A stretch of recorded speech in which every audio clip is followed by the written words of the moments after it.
Welcome, Sens Talk. Puts the lines in, feeds it back across, Tkachuk and scores! Brady Tkachuk makes it 2-0. Giroux, in alone, scores! Tim Stutzel across, Tkachuk score! The captain, Brady Tkachuk, buries it with 1:18 to go. See you later. Go, Sens, go. Welcome to Sens Talk. My name is Brandon Plant, and I am your host tonight. Ottawa takes on Alex Ovechkin and the Washington Capitals. It's a battle of the capitals, the capital of the United States of America, and of course the capital of Canada, as Ottawa takes on the Caps here in Ottawa. And we have some massive lineup changes going into tonight's game. As you can tell by the thumbnail and the title, Josh Norris is back. He returns to the lineup for the first time in 270 days. The last game he played was against the Winnipeg Jets on January 21st. It's unbelievable that he's finally back. This happened so suddenly. We didn't really expect him to be back Wednesday until today. And the fact that he's back is incredible news. And let's just say he made an impact right away. He will start on a line with Drake Batherson and Dominic Kubalik. And we'll talk about that line in the post-game thoughts. But essentially, Josh Norris really brought the best out of Batherson and Kubalik. Now as well, Anton Forsberg makes a start tonight for the Senators, looking for a second win on the year. And Rourke Chartier stays in the lineup instead of Zach McEwen, which is really notable considering McEwen was signed to a 3-year deal this offseason as a free agent. Now, as I mentioned, Alex Ovechkin is the top guy on the Washington Capitals. That goes without saying. He has 36 goals and 23 assists in 54 games against the Ottawa Senators in his career.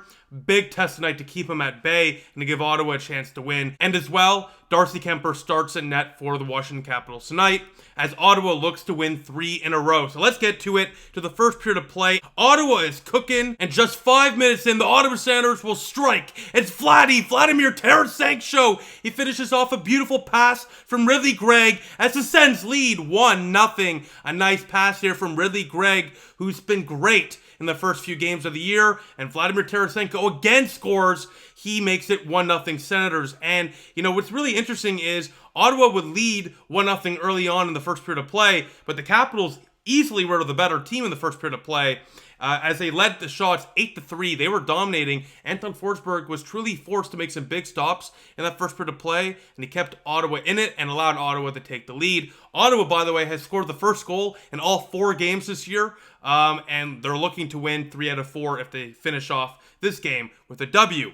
Now, about 7-8 minutes later, after that Vladimir Tarasenko opening goal, the Ottawa Senators get a second one, and it's from guess who? The man of the night, Josh Norris, 2-0 Senators, his first goal in over 270 days since his last game on January 21st against the Winnipeg Jets. Josh Norris, bing, bang, boom, one-timer, 2-0 Ottawa from a disgusting feed from Drake Batherson, a behind-the-back, no-look pass. I think it's bath time. I gotta take a bath after that one. What a nifty feed there, and the chemistry between Bath and Norris is on full display. Ottawa leads 2-0 going into the second period of play. Oh, wait. With a minute left in this first period of play, the Capitals get one back. It's Alex Ovechkin driving to the net. He sneaks out front. Sanderson and him collide, leaving a loose puck. Carlson drives in, roofs it past Forsberg, 2-1 going into the second period of play. And it looked like they were going to be able to escape the first period of play up by 2. But the Capitals get one there to keep things interesting. And we go to the second period of play, and this is where things kind of go out of control for the Washington Capitals, and the Ottawa Senators take full control. The Capitals made it interesting for sure. They played a strong first period, but after this goal here, 2 minutes in, it was all Senators. As Dominic Kubalik, he has a great forecheck. He bumps Jensen off the puck, leaving the puck loose for Drake Batherson, who feeds, guess who? Josh Norris, 3-1 Ottawa, one-time goal. The Noof is back. Josh Norris, what a return. And this is why I love sports. It's so beautiful. You can't write this stuff up. Ottawa leads again by 2. It's 3-1 Ottawa as Josh Norris, the Noof, gives Ottawa the lead and doubles it here. It's 3-1. You can't write this stuff up. I mean, you really just cannot. And then 3 minutes later, Ottawa continues to pile on the goals.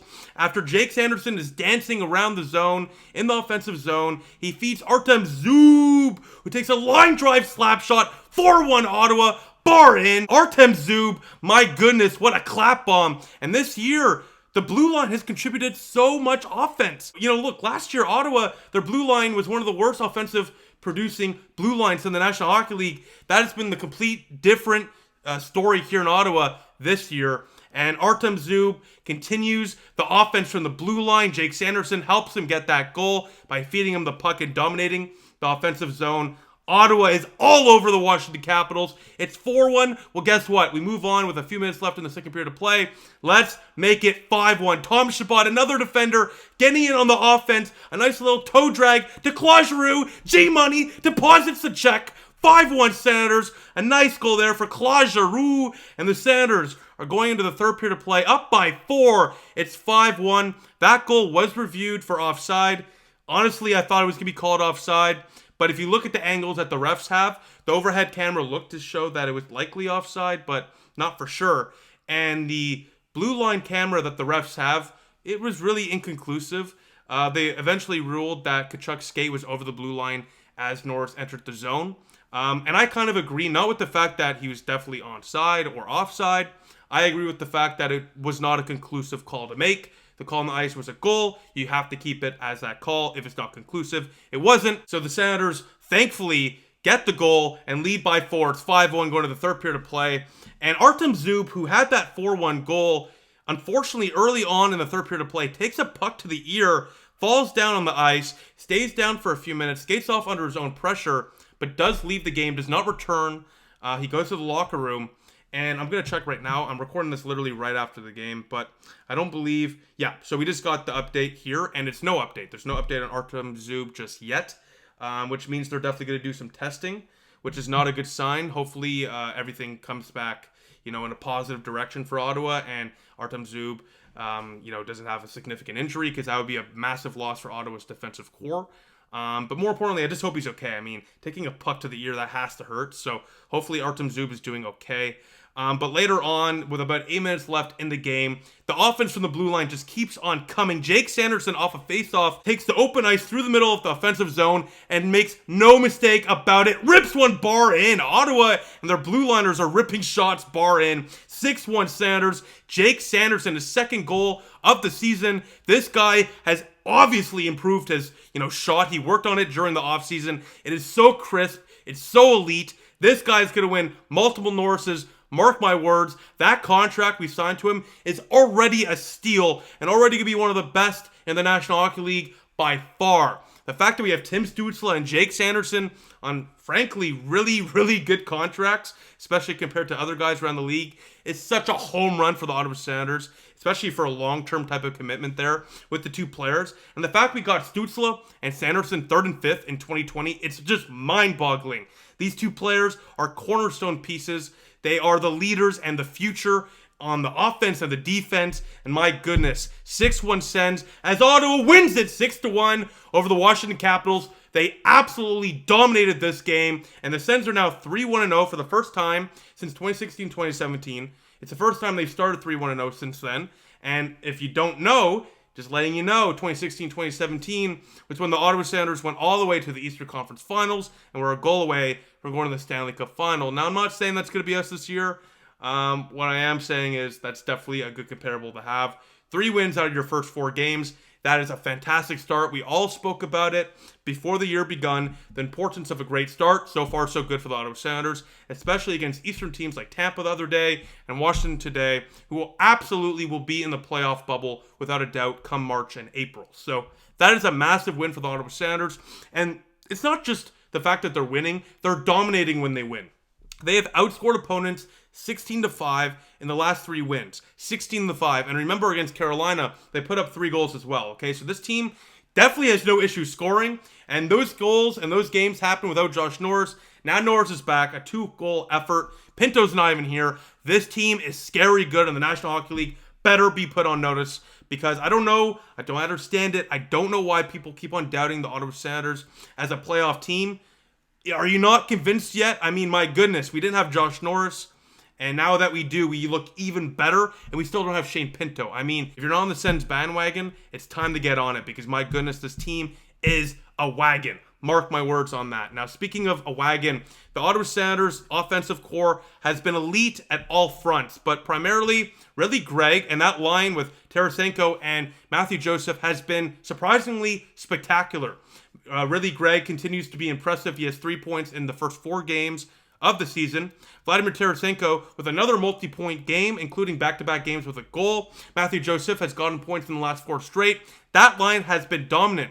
But as well, of course, that other line, I don't even think you can call the Kubalik, Norris, Batherson line the third line, or the Tarasenko line the third line.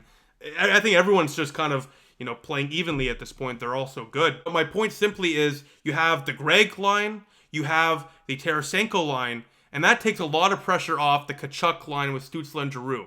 Now, look, Giroux still scored tonight, but Tkachuk and Stützle didn't. And the Sens still absolutely dominated, which truly shows the great depth that this team has, the firepower that this team has, and the elite talent that this team has throughout the lineup. It's a well-rounded lineup.